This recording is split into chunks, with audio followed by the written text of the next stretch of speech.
Hi, and welcome to Pokagon State Park. We're here in the Potawatomi Inn right now, getting ready to start one of our regularly scheduled hikes. And viewers who are familiar with our programs here at Pokagon State Park know that we have hikes and tours and talks and things that go out throughout the weekend this time of year. And then once we get into summertime, we have programs and things going out every day. Today we have scheduled Marshlands, and we try to pick themes and topics that are appropriate for the season. And we're here at the inn now, as it typically is in March. You're never sure what the weather is like, and so it's kind of chilly, so we thought we'd gather together here in the Potawatomi Inn. But what we have planned is to go down to the Saddle Barn Marsh. And regular hikers here at Pokagon State Park know that we meet nearly every Sunday morning and do a hike of this nature where we check out the birds primarily. We head down to Lake James usually, and then make our way over to the Saddle Barn and this wetland that is right in the center of the park. And it offers a lot of views of wild birds, and of course as the weather gets warmer, turtles and snakes and frogs and everything. And you're never for sure what you're going to see in a marshland depending on weather. Now today we're still cracking ice, I think, along the shorelines and so forth, but we're still starting to see the signs of spring as we're just days away right now.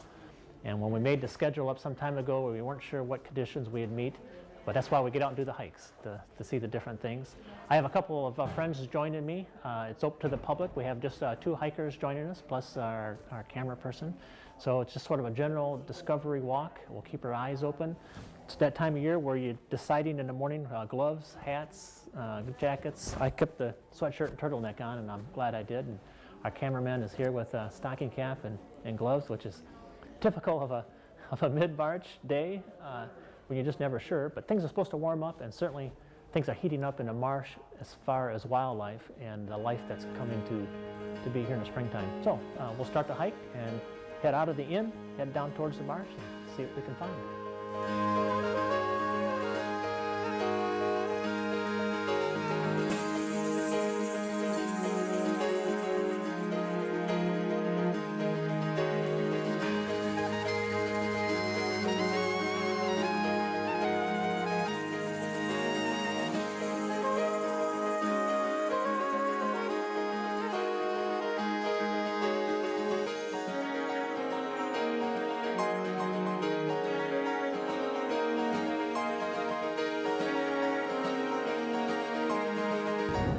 Hey, just getting started on our hike here. I want to introduce myself. I'm Fred Wooley, the park interpreter here at Pokagon State Park, and I've had the good luck of being here now at Pokagon for nearly 25 years and watching the seasonal changes, and it never gets old, never gets dull. And if you get down in the marsh in the March time, you start to see some of the things returning. It's like seeing old friends returning after a long hiatus or after a long time away. So it's a reunion of sorts.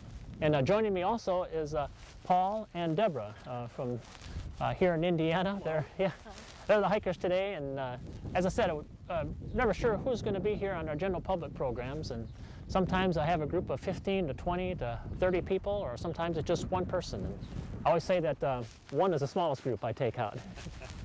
And if someone shows up, by gosh, we get out and discover things together. So let's start that discovery. We'll head out here. What we're going to do is Paul and Deborah is go across the road from the main entrance here and pick up the bike trail, and that'll take us up to the Saddle Barn. So we'll be through some kind of low woodlands for a while before we get down to the marsh. But it's a huge bird. You know, it gets to be 24 inches long.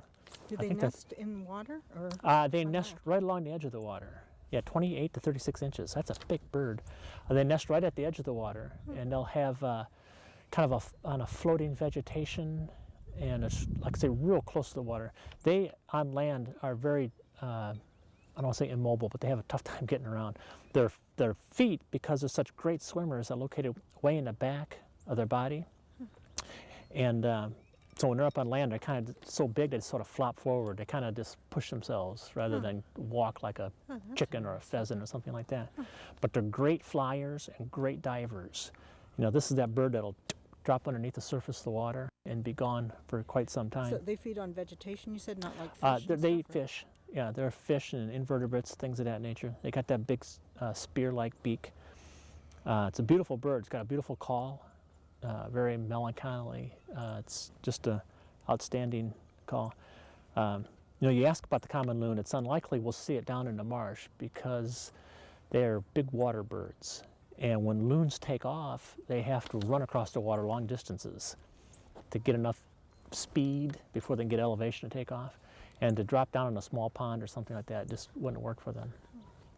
There have been cases where on real rainy days, a loon will come down in a blacktop parking lot that's very expensive, thinking it's water. And then that's really difficult because they can't take off from blacktop parking lot. And you can actually walk up and pick them up at that point because they can't hardly move. And then I've done this before where we picked up a loon, took it down to a river at that point, and then it ran down the river, gained altitude, and took off. It was just fine. Wow. So, yeah.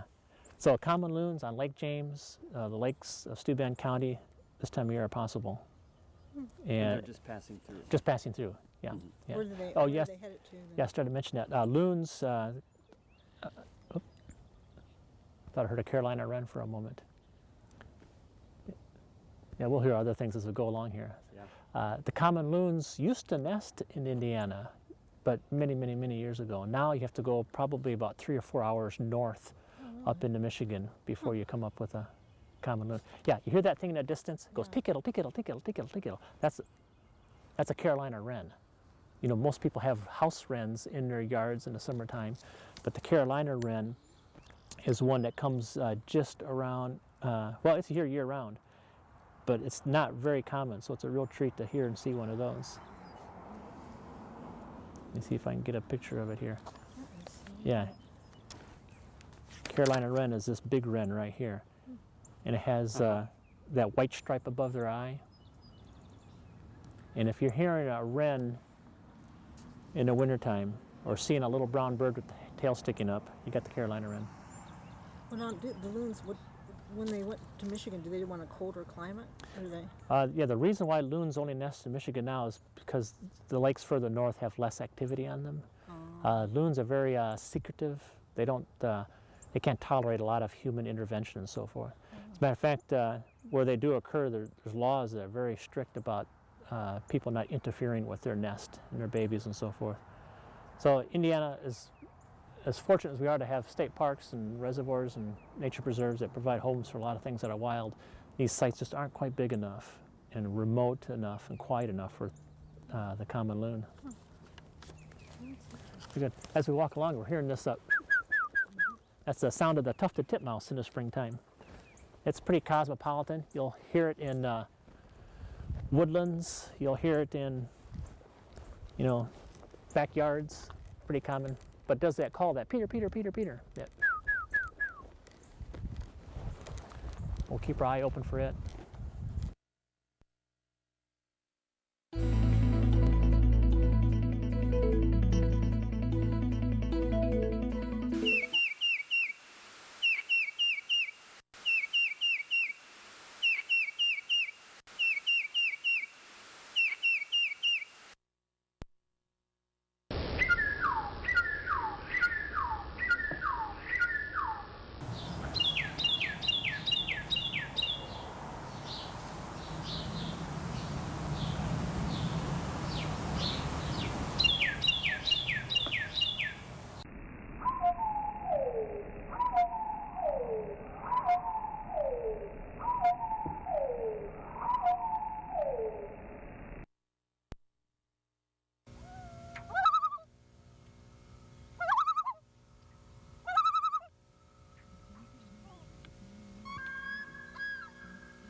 I'm not seeing any here. What are you looking for? Well, I'm looking for a plant called a skunk I cabbage. saw a picture of that in a drawing in the room or some kind of thing. Is that common around here? Skunk cabbage is, and what we have here in the northeast Indiana are these classic glacial depressions, which gives us all the lakes. You know, we have more lakes in Steuben County than any other county in the state. And so with the lakes, you have the associated wetlands, marshes, bogs, swampy kind of areas. And with those areas, you have this plant called a skunk cabbage. And I don't know what your picture looked like, but I always describe skunk cabbage as sort of a palm of a hand, but it's a leafy green. Yeah. And then inside the little thumb-like projection is covered with yellow flowers.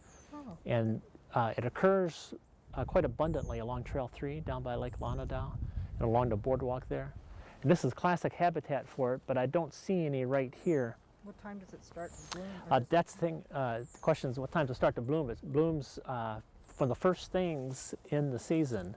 It'll flower sometimes as early as mid-February or late February, and you start to see the little yellow flowers.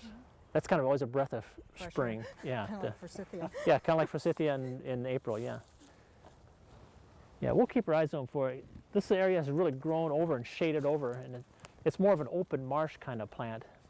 And I'm just not seeing it in here, but we'll keep our eyes open. No horses here right now, but we're looking out over the what we call a county road marsh. And the question is why these geese stay here and some migrate.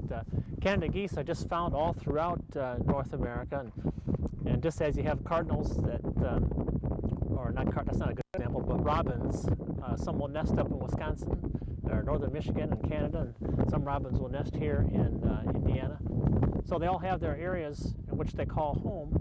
It just happens these half a dozen geese or so that we're looking at in the distance have picked Pokagon State Park for their home. And what we're doing is we're overlooking the whole marsh. We'll walk down along the edge and get closer to the water. And I imagine when that happens, we'll really get them going because you know, they're territorial. They'll respond to any intruders, whether it be people or a hawk flies over or another pair of geese. But right now they're in pairs. You kind of see two over there together, and in the distance there's two up on a little hummock. As I see them in my binoculars, they're close to a nest. Now that's a nest. Is the nest like in the reeds and stuff like that? Yes, the nest will be in those cattails. And sometimes they're up on a little hummock. Sometimes they'll nest up on an old muskrat lodge. What's a hummock? Is that the name? Hummock is like a tuft of grasses or a tuft of plant material in the marsh. It kind of gets them up off the water so their eggs don't get wet. And so if the water level fluctuates, the nest won't flood and wash out the eggs or wash out the chicks. But do they have a certain time when they nest? they're starting to, well, they're doing courtship behavior right now. And it's interesting, Canada geese mate for life. So these pairs out there have been together possibly for 2 or 3 years. If one should die, they'll get another mate. But still, they go through a courtship behavior. They still do things to impress each other and to strengthen the bond between the two of them. And then they'll start nesting very soon. And you know, when the weather gets good and warm in April or so, we're seeing little baby geese out here running around, little yellow fuzzballs. And what's the gestational time? boy, you know, that's a good question. I'd have to look that up. We're just looking over the Saddle Barn Marsh here, and talking about the Canada geese. Gestation period, you know, I could guess 3 or 4 weeks, but you know, That's why I wanted to Deborah, they're courting now and then they're mating and then they deliver Yeah. in April. yeah, then the eggs hatch out, and there's a lot of variation too. It surprises us sometimes when we see earlier batches of eggs hatching out. You see this little cluster, 6 or 7 little yellow fuzzballs falling around.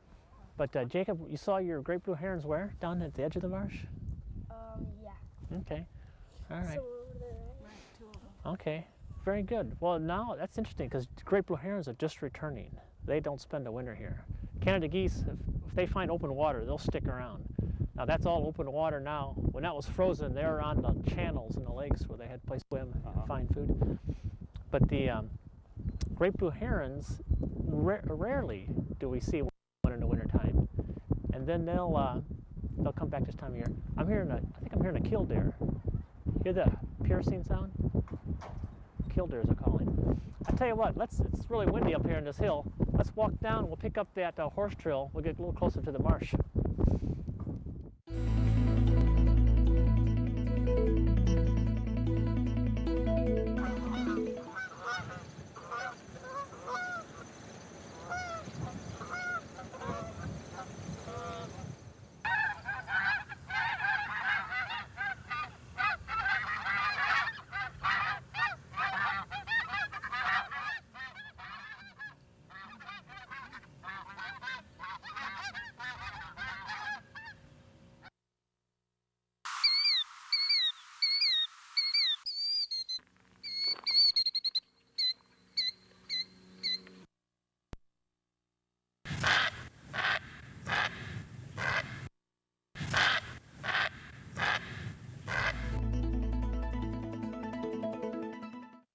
But now, Jacob, we're down here at the edge of this cattail marsh, and there's a bird very closely related in size and appearance anyway, not related as you'd think family members.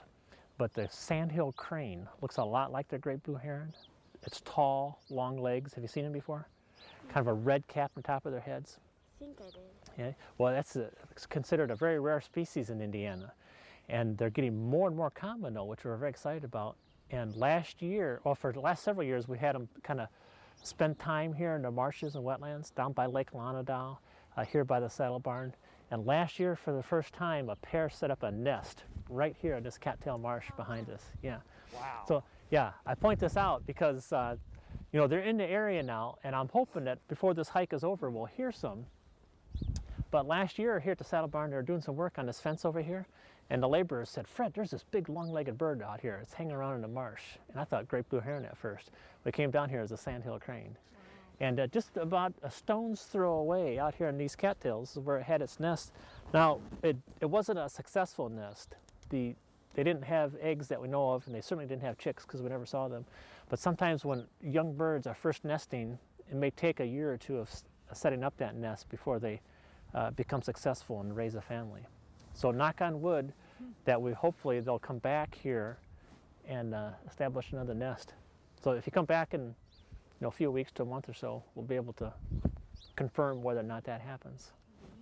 I grew up in Nebraska, and they had the big sandhill crane migration through there. Is that right? Yeah, Oh, and they on the also- Platte River? Yeah, Yeah. the thousands come to the Platte River. I've Yeah. never seen it, but I'd like Yeah. to. Hey, while you're talking, don't mean to interrupt you, Paul. We've got a big bird over there. And Jacob, can you get it in your glasses? You see how the wings form a big V? When you have a big eagle-sized bird and the wings are held in a V, you can think of V for vulture. And that's a turkey vulture. And if you get the wings in your binoculars, you see how the trailing edge of the wing is kind of a lighter tan color as opposed to the dark leading edge of the wing. And that tells us it's a turkey vulture. Isn't that beautiful? No, the blue heron, you said they don't stay here? Blue herons, they for the most part head south. Yep. Where do they go south, like Florida or? Further They south could go than that? Florida, but they may go not as far. They may just go down to the warmer areas where they have marsh wetlands where they can spear their fish and frogs and things.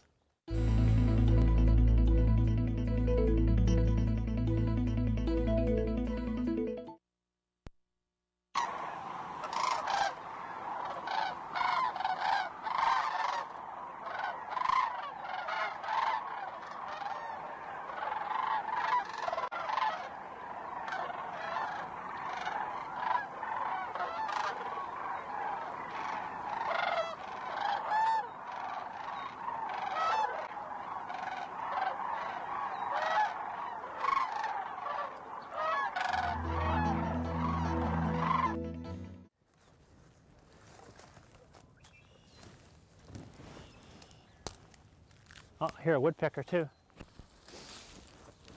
Yeah, we're on the edge of this marsh. If you want to sneak up here a little bit closer. I don't think we'll get our feet too wet today. It's still kind of, yeah, kind of crunchy down there. There's a little thin layer of ice. Oh. You know, last week we had temperatures in the 60s here. Did you have the same? Yeah. Yeah, same. Yeah. And you're from the Fort Wayne area, right? Yeah. Temperatures in the 60s, and I'm a runner too, Paul, and I ran down through this marsh, and the spring peepers and the coarse frogs are so loud. It was that piercing sound, almost painful to the ear. And they're just going wild because it's that temperature for 2 or 3 days. Now here we are with temperatures this morning in the upper 20s. I think it was actually it was 21 degrees this morning on local radio station. Now it's probably getting up to the upper 20s or so. But there's not a frog to hear. But listen to the sounds of the wetlands.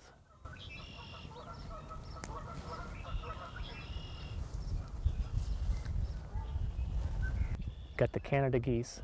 That's the honking sound behind us. In the distance and all around us, we've got the red-winged blackbirds that do that conk-a-dee sound. Now there's none close up, but we're going to walk around this marsh, and I'm guessing we'll get up to some red-winged blackbirds. I'm hearing drumming of a woodpecker in the distance. I do too. Do you? Yeah. Do Do you have pileated woodpeckers? Pileated woodpeckers we do have, yes. One time we were on the bird hike, we saw one. Oh, Did we see pileated? Yeah. Go on. Do they have Oh. a different sound than one of The sound of a pileated woodpecker will be a drumming. It'll be yeah, it's a lot slower than this one. The one you're hearing now is probably a, you know, downy or red-bellied or something. But you hear that? But the pileated woodpecker, you know that? Did you see it too, Jacob, on the hike? I don't The think we Great were on Bear? Yeah. that one. It's a big crow-sized woodpecker, and it's a real deliberate banging sound.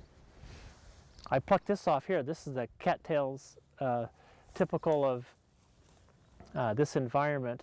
And of course, this is last year's flower. And I actually have in my hand both flowers. The female is this part here, and of course there's hundreds and hundreds and hundreds of seeds in there. And then this stick part that sticks up here is the male part of the flower. So if you come back in June to see this year's flowers, this will be a big puffy thing, and you'll flick it like this, and big puffs of pollen will come off of it. And then the pollen sifts down here to the female part of the flower, fertilizes it, pollinates it, and you have these seeds next year. Yep. I know that. Yeah, and we just look out through here, you can see all of last year's seeds. So certainly not a shortage of cattail seeds, are there? Okay, let's pick up the horse trail. We'll go around the edge here.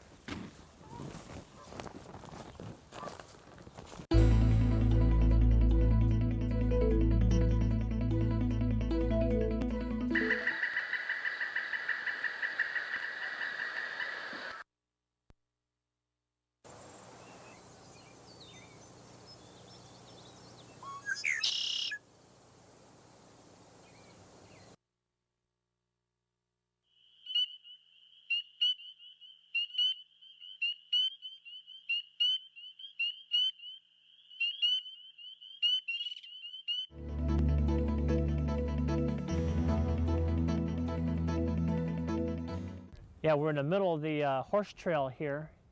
You can see some vehicles are driving here too, but soft soils give us a kind of a clean slate on which Mother Nature records activities, and the activity here obviously is the trampling of what kind of animal, Jacob?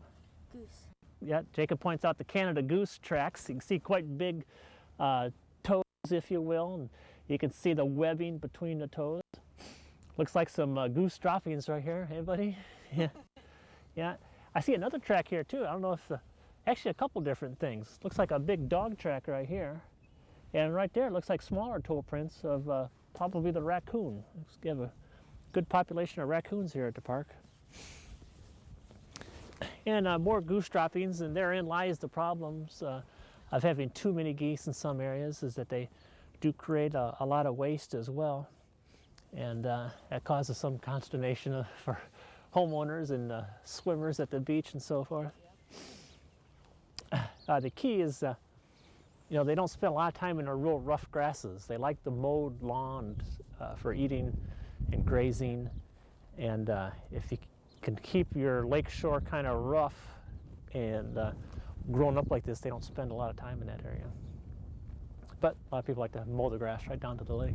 We have a canal in Goshen with a path along it, Uh-huh. and the geese like to nest along the canal. Oh, yeah. And just about this time of year, they get, you try to walk along the canal and they get really aggressive. Oh, do they? You They'll can come really, out at you and hiss Oh, and hiss. oh my. yeah, that can also be sort of annoying. Yeah, yeah, It's a yeah. public piece. They could be, yeah, they could be quite aggressive. Ask Canada swans in this area, the mute swans, the non-native swans. All right, well, we'll see if we can raise the feathers of any of these geese up here. It's interesting how the ice is reformed here this mid-March weekend, and that's kind of happened, kind of come and go, the ice has, and that would allow a raccoon or something to get over there quite easily. Once they And- have an egg, do they have to nest on it the whole time until the chick comes out? Yeah, birds can get off eggs for short periods of time, but they have to stay on them, keep them warm, and do that incubation process. Yeah. There's some behavior between these two geese here. I don't know if it's territorial or if it's courting. It looks like one's chasing another one out of the area. You can see how they get that posture too, where they get their necks real low to the water and kind of go, Yeah, yes, sneaky like that. yes, yes.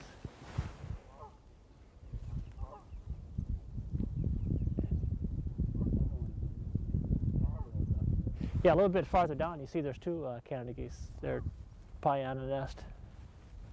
I've never walked down this path. Yeah. Yeah, we're saying, I should have mentioned for the sake of the camera, we have two more that have joined us on the hike here. And the opening comments I mentioned, this is a real treat to come down here because this is normally cordoned off for the horses. In other words, when you rent a horse, and that starts in April, goes through October, the horses start out where they have them tied up and they come down this route, and it's not really accessible for people. So it gives us a chance here in mid-March to get to an area of the park we don't normally visit. If you look here too, Jacob, you can even see some worm castings.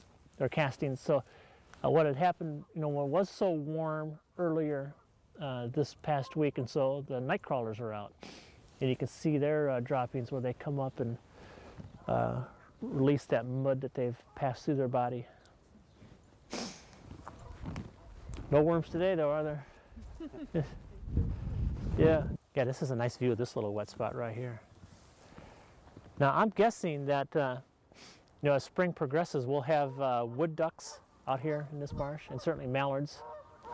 How do wood ducks look that different from other ducks? Yeah, wood ducks are beautiful things. They have real colorful brown feathers on their chest and real colorful markings on their head. In the fall. And, I can really tell the difference of a mallard. There's a wood duck there. Oh gosh. They have these bright red eyes. Oh my. The males do. Now, do the male and female look the same, or Whoa. Isn't that cool? do the male and female, are they the same? Or is it one? No, that's the male there.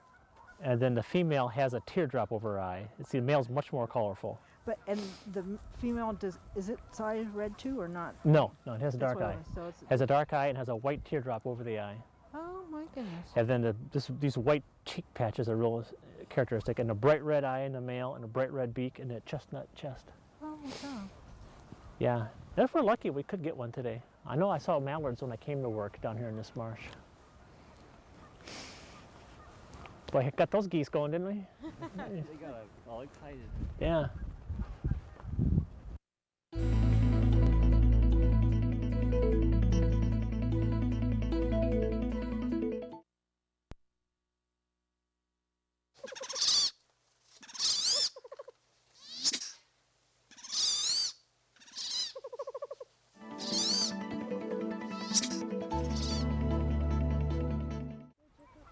Yeah, there's two of them. There they go. Is it the crane? You got them there?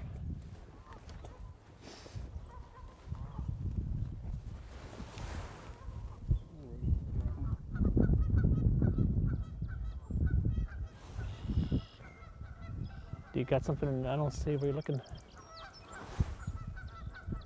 Oh yeah, I see him right next to the road. What is it? Yeah, that's a great blue heron. Uh-huh. Yeah. He's right on the edge of the road. I can see his head sticking up here. You want to try seeing, buddy? Come right up here. Now, look. Boy, we may have to just wait till we get down there. We could wait. We saw him before. Did you? Okay. Yeah, let's do that, because we should get down to him unless he flies off again.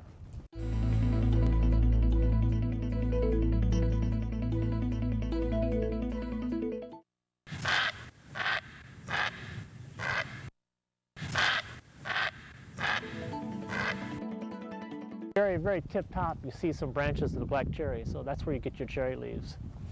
So it's kind of confusing to the person who maybe not be real familiar with trees. You come up and glance at it and think, wow, what's that big tree with the 3 leaflets, leaves? And that's poison ivy.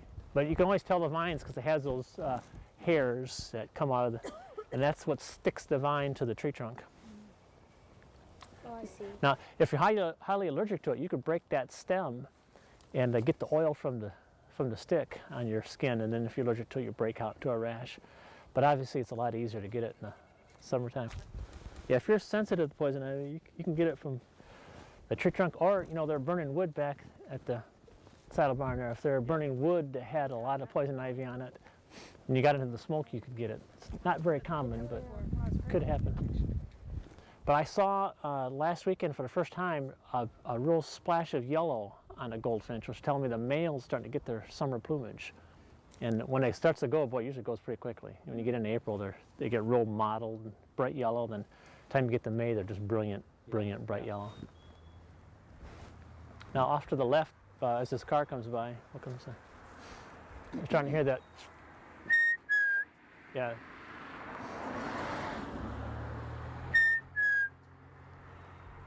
You hear it, Jacob?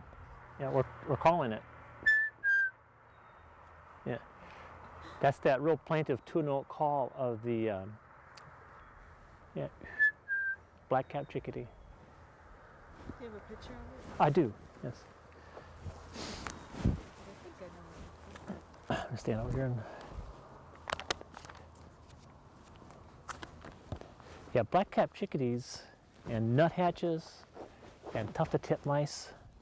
I call those the big little three because Yeah. they're very common. I call those the big little three because Yeah. they're very common, and they're common to feeders. Yep. I've seen those before. And true to the name, has a black cap. Then they also have these black bibs. And then we already saw further down the trail the tufted titmice. Remember those? They got a little tuft on their head. They look like little shrunken down cardinals. A lot of people That's what I describe. thought. Is that what you thought? Yeah. Yeah. Very good. But they're all doing their calls. Peter, Peter, Peter, the tufted titmouse and the black-capped chickadee. Okay, let's continue down this road here. And we'll keep our eyes peeled and maybe get that great blue heron.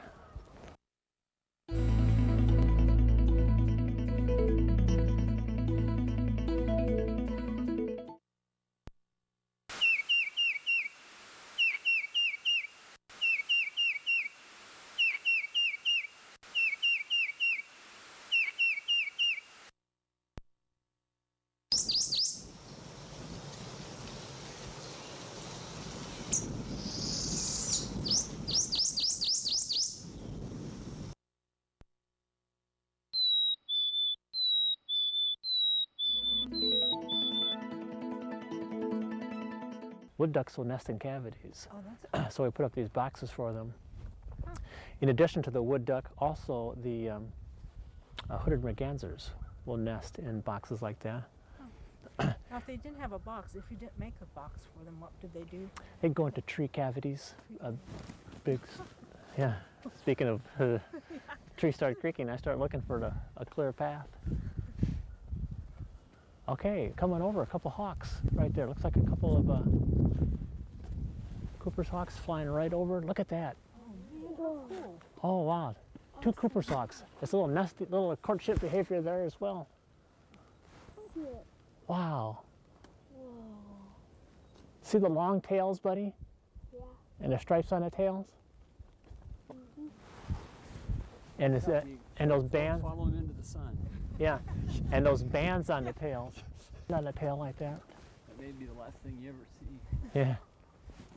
Wow, that was a yeah, that's a red-winged blackbird. You see he's got his back to us. If we get a little bit more of a profile, we'll get those red wings. And of course it popped up on that power line there because that's a nice vantage point from which it can do its concrete call. And it'll probably give that pretty soon. There it goes right there. Concrete. And when they give that call, their shoulders flare up and that red epaulette really shows up. Now that one there is kind of quiet right now. But there, you can hear others in the distance, and there's probably several males that are here. And now that we're in mid-March, it's just the males that are here right now. They've been back for probably 3 weeks, and then the females, a few more weeks, they'll come in. Oh, really? They come different times. Yep. Oh, there he goes, right there. You just see how he. Okay, now. Oh, perfect. He just gave us a little profile, and you see how you can see yellow on the wing right now. When he does that concrete, you'll flare up and you'll see the red.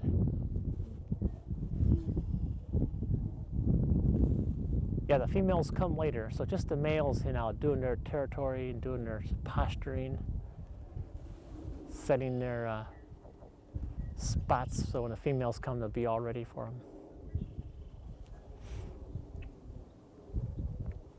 That's another call to do that. Chip, chip.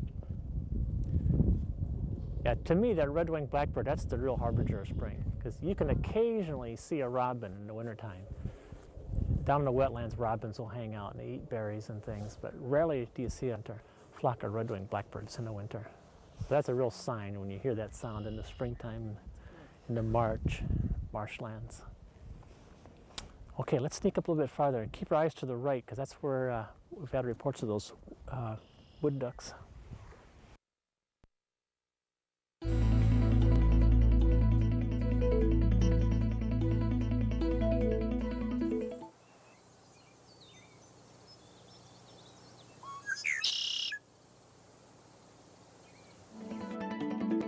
This is a wild black raspberry, and it looks purplish. And it's got this kind of a whitish bloom on it too. When you rub it, that'll rub off. Isn't that neat? Oh, yeah. Yeah, and then it provides that real bright purple stem. And of course, you got to be somewhat careful because I got the thorns on there too, so you could get prickled by the thorns. That's the black raspberry. If you come in, let's say mid-June or so, it's when they're ripe. And you're allowed to collect 3 things in state parks. Nuts, in the fall, acorns and hickory nuts and so forth. And mushrooms, so you come in and get the morel mushrooms in the springtime. And also the berries, so wild strawberries, wild raspberries, those kind of things you can pick. Up on the road there was a plant, I don't think it was that, but it was a really bright red stem to it. Yes, a question was on the bright red stemmed bush. That is the red osier dogwood. I started to point that out, then we got sidetracked by something. We talked about it a little bit, yeah. Yeah, it's the red osier dogwood. That's nice. It would be nice in winter interest. Beautiful in the winter because it's got real just bright red stems and provides some color in what's normally a kind of a black and white landscape in the wintertime.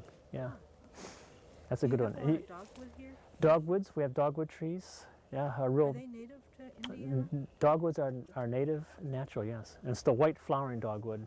Of course, you can buy the domestic pink ones in the nurseries. But the white dogwood's native. The redbud tree is another native one. Beautiful here, mid-May. Yep. That is so cool. Isn't that cool? That is cool. That is the red-headed woodpecker. You can see all the black and white on the body, and then has that all brilliant red head. Now, it looks like he's sticking something in that hole there. I wonder if he's building a nest. Might be going in there to build a nest. Although the fact that hole's on the top of the limb, usually there are holes on the side of the limb so the rain doesn't go in. What it might be doing, that's a white oak tree, and sometimes they get the acorns and they wedge them into those holes to either store them or to hold them so they can crack them open. Okay. How do you remember all this? Oh, there it is. Yeah, that's a good question. Yes. How I remember all this, it's a matter of seeing it over and over and observing it. I've never been able to pick out some trees. Yeah, that From another? Yeah, that tree has got kind of not smooth bark, but not real rough either, and kind of the ashy gray color. By the color and by the bark? Yeah, the texture of the bark and the color of the bark tells you it's a white oak tree. What a beautiful bird. And that bird, yeah, that is striking. You see the stiff tail feathers right now too, and how it sticks to the side of the tree. Oh, yeah. Now, would it nest inside like the wood ducks? Yes, yeah, it's a cavity nester. In fact, there's a woodpecker hole right there. See it in the shagbark hickory tree? Oh, yeah. Yeah. So they do make their own holes then too, as Yeah. opposed to like, having to make one. Yeah, woodpecker with that big chunky beak. Oh, now he's going in a hole. Is that a hole he's going into? I think so. Yeah, just checking things out. Now, is that the male or female? You can't tell on red-headed woodpeckers. You can't? Yeah, some birds have a dimorphism that peckers, the males and females look alike. Well, how can you tell that between a pileated woodpecker? The pileated woodpecker they're is much bigger, a lot bigger. Yeah, the pileated woodpecker would be about twice the size of this red-headed woodpecker. But it would have a red cap on it too. Yeah, wouldn't it? big flame red head, yeah. Looks like Woody woodpecker. Yes. In fact, the woody woodpecker got its design, if you will, from the pileated woodpecker. It's the one that was used as kind of the model. But this red-headed woodpecker is more the size of a robin.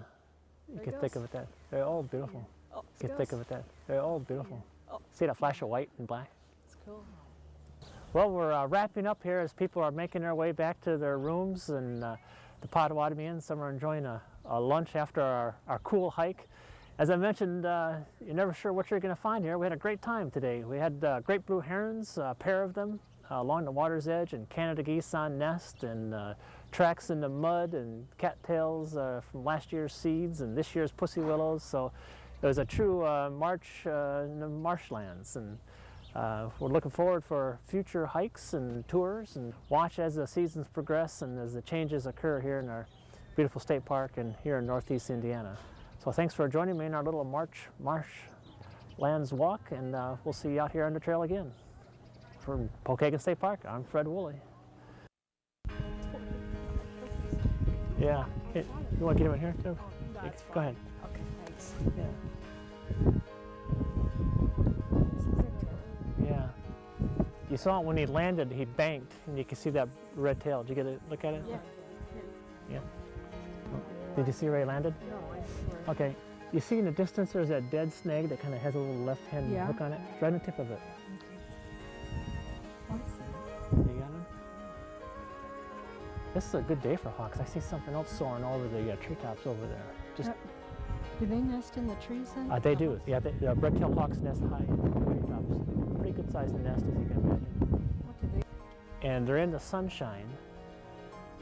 The other thing you have to consider, these turtles for several months now have been down in the mud, underneath the water, underneath the ice, just hardly breathing, taking in old air, if you will, through their cloaca.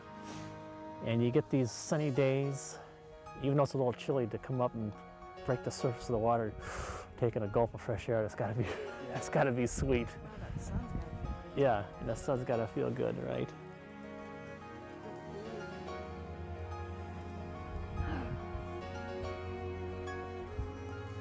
Yeah, from here those look like painted turtles. I see yellow on the face, I think, and little red around the rim. Okay, we still gotta find those wood ducks, Jacob.